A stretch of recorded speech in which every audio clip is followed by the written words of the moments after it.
को अपने पसंदीदा वीडियो गेम के अंदर पाएं। आप क्या करेंगे जब आपको ये पता चलेगा कि आप न केवल गेम में हैं, बल्कि आपको उस समय में पहुंचा दिया गया है जब ये गेम लॉन्च ही नहीं हुआ था।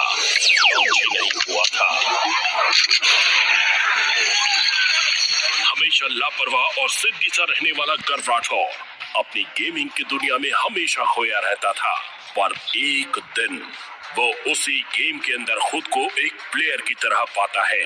तब उसको गेम को खेलने और उसमें जीने में जमीन आसमान का फर्क पता चलता है। तो क्या अब गर्व गेम के अंदर की खतरनाक दुनिया से खुद को बचा पाएगा? गेम में हर मोड़ पर आने वाली तमाम मुश्किलों से गर्व कैसे बच पाएगा? ये जानने के लिए सुनते रहिए रोमांच से भरी कहानी द लेजेंडरी सर्वाइवर।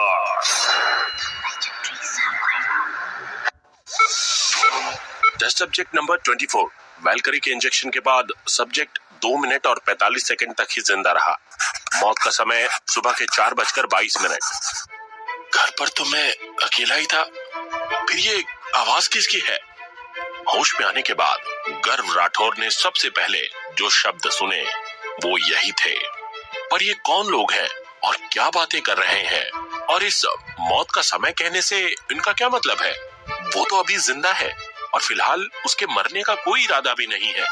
आखिर अभी उसकी उम्र ही क्या है जो वो इतनी जल्दी मर जाए? अभी तो उसे पूरी दुनिया देखनी है, गेमिंग की दुनिया में चैंपियन बनना है और सबसे बड़ी बात, अपने YouTube चैनल की स्ट्रीमिंग पर सबसे फेमस बनना है। इतना फेमस कि मिलियन व्यूज आए रोज के रोज। फिर वो ये सब किए बिना कैसे मर सकता है? यही सब ख्याल गर्व के दिमाग में घूम रहे थे जब वो अपनी आंखें खोलने की कोशिश कर रहा था। हालांकि उसकी आंखें खोलते ही कमरे की तेज रोशनी ने उसे अपनी आंखों को एक बार फिर से बंद करने पर मजबूर कर दिया। गर्व को कुछ भी समझ नहीं आ रहा था। उसने सोचा, क्या हो रहा है यहाँ? ये कौन सी अजीब जगह है और मेरा VR कैप्सूल कहाँ है? जहां तक उसे याद है, आखिरी बार वो अपने कमरे में बैठकर वीडियो गेम खेल रहा था। फिर अचानक वो यहाँ पर कैसे आ गया? एक बात तो पक्की है कि इस समय वो जिस जगह पर है वो उसका घर तो किसी कीमत पर नहीं है। उसकी घर की दीवारें और छत का रंग सफेद नहीं था और ना ही वो किसी मेटल से बनी हुई थी। ये तो किसी इंग्लिश साइंस फिक्शन मूवी जैसा सीन लग रहा है, जैसा उसने रोबोकॉप में देखा था। जिस कमरे में वो था वो किसी ICU के जैसा लग रहा था, जहां पर वो किसी टेबल पर बिना शर्ट के लेटा हुआ था। उसके सीने में कई सारे तार लगे हुए थे जो ना जाने कितनी तरह की मशीनों से जुड़े हुए थे। गर्व सब कुछ समझने की कोशिश कर ही रहा था कि तभी उसकी नजर सफेद कोट पहने कुछ लोगों पर पड़ती है। उसने सोचा, घर पर तो मैं अकेला ही था, फिर ये आवाज किसकी है? मैंने तो बस लेवल अप की रिक्वेस्ट एक्सेप्ट की थी। ये मैं कहाँ गया हूँ? गर्व को अच्छे से याद था कि वो अपने कमरे में वीडियो गेम खेल रहा था, जब अचानक से ही उसके सिर में भयंकर दर्द होना शुरू हो जाता है। उसे ऐसा महसूस हो रहा था जैसे उसके दिमाग में बहुत सा डेटा ट्रांसफर हो रहा हो। उसे याद है कि वो उस समय लेवल अप की रिक्वेस्ट एक्सेप्ट करके गैलेक्सी में नए कैरेक्टर जोड़ने जा रहा था, जब अचानक से उसे कुछ जलने की महक आई और इससे पहले कि वो कुछ समझ पाता, उसकी आंखों के सामने अंधेरा छा गया था। और अब जब उसकी आंखें खुली तब उसने अपने आप को इस अजीब सी जगह पर पाया जहां सफेद कोट पहने हुए लोग उसे चारों तरफ से घेर कर ऐसे देख रहे थे जैसे उन लोगों ने कोई भूत देख लिया हो। अब तुम कार्टून लोग कौन हो? गर्व सब कुछ समझने की कोशिश करते हुए उन सब से पूछता है, पर उसकी बात का जवाब देने की बजाय सब तुरंत ही इधर उधर भागना शुरू कर देते हैं। जल्दी से माया मैम को इसके बारे में बताओ, टेस्ट सब्जेक्ट जिंदा हो गया है, तुरंत गार्ड्स को बुलाओ। उन लोगों में मची इस अफरा तफरी को देखकर गर्व और भी ज्यादा कंफ्यूज हो जाता है। वैसे तो वो लोग जिस भाषा में बात कर रहे थे वो भाषा गर्व ने पहली बार सुनी थी, पर हैरानी की बात थी कि इसके बावजूद गर्व उन सब की बातें समझ पा रहा था। इसीलिए जो शब्द वो लोग उसके लिए इस्तेमाल कर रहे थे उसे सुनकर गर्व और ज्यादा कंफ्यूज हो रहा था। Test subject? मेरा नाम टेस्ट सब्जेक्ट नहीं, गर्व राठौड़ है बेवकूफो। और क्या बोल रहे हैं कि मैं जिंदा हो गया? अरे मैं मरा ही कब था और गार्ड्स को क्यों बुला रहे हो? मैं कौन सा इन मशीनों को चुरा कर भाग रहा हूँ? ये सब चल क्या रहा है यहाँ? गर्व जितना इस बारे में सोच रहा था, वो उतना ही और ज्यादा कंफ्यूज होता जा रहा था। उसके दिलो दिमाग में कई सवाल थे, पर अफसोस उसके पास इनमें से एक भी सवाल का जवाब नहीं था। इससे पहले कि वो कुछ और सोच पाए या समझ पाए, उसे तेज कदमों की आहट सुनाई पड़ती है और वो तुरंत ही अलर्ट हो जाता है। मुझे इस समय यहाँ से भागना चाहिए या यहीं लेटे रहना चाहिए? कुछ सेकंड्स तक सोच विचार करने के बाद गर्व वहाँ से भागने का फैसला करता है। वैसे भी वो एक जगह पर ज्यादा देर तक टिकने वाला लड़का नहीं था। मौके की गंभीरता को समझते हुए गर्व ने अपने शरीर में लगभग सारी तारों को तेजी से नोच डाला और बेहद फुर्ती से टेबल से उठ खड़ा हुआ और लड़खड़ाता हुआ सीधा दरवाजे की ओर भाग निकला।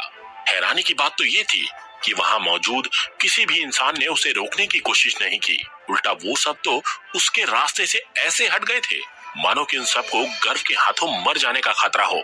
उन सभी के इस अजीब बर्ताव को इग्नोर करते हुए गर्व तेजी से दरवाजे को तोड़ता हुआ बाहर गैलरी की ओर निकला।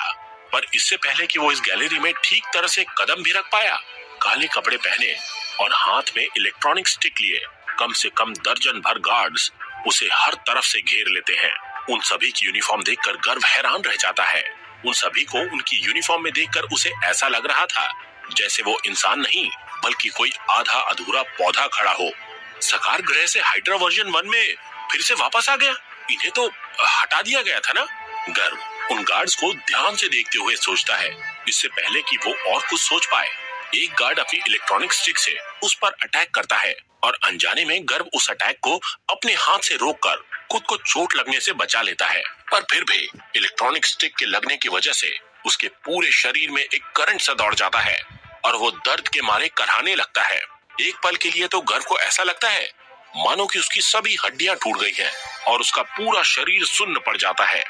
क्या दर्द महसूस होने की क्षमता 100% कर दी गई है? गर्व ने दर्द के मारे दांत भींचते हुए सोचा। गैलेक्सी में दर्द महसूस होने की क्षमता ज्यादा से ज्यादा 40% तक ही सेट की जाती है, क्योंकि इससे ज्यादा की सेटिंग खेलने वाले के लिए नुकसानदायक हो सकती है। इसीलिए वीआर कैप्सूल खेलने वाले को वास्तविक अनुभव देने के साथ साथ लगातार उसकी पल्स को भी मॉनिटर करते रहते हैं ताकि किसी भी तरह का कोई भी हादसा ना हो।